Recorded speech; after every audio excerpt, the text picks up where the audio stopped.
ठाण्यातील वागळे इस्टेट परिसरात पहाटेच्या सुमारास मोठी दुर्घटना घडली.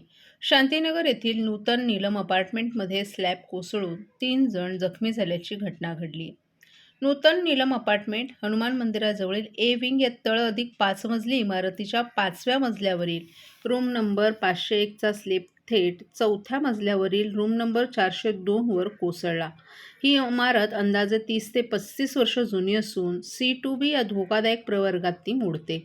घटनेची माहिती मिळताच अग्निशमन दल, आपत्ती व्यवस्थापन पथक, पोलीस तसंच बांधकाम विभागाचे अधिकारी तात्काळ घटनास्थळी दाखल करले आणि यानंतर बचाव कार्य त्वरित सुरू करण्यात आलं.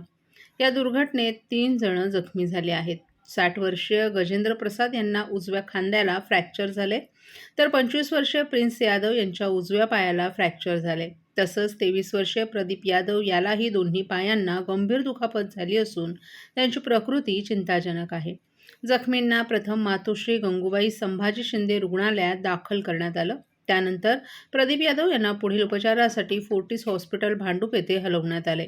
सुरक्षेच्या कारणास्तव संपूर्ण इमारत रिकामी करण्यात आली आहे. या इमारतीत एकूण 26 कुटुंब म्हणजेच अंदाजे 85 ते 95 प्रवासी राहत आहेत. सुरक्षेच्या कारणास्तव संपूर्ण इमारत रिकामी करण्यात आली आहे. या इमारतीत एकूण 26 कुटुंब म्हणजेच अंदाजे 85 ते 95 रहिवासी राहत होते.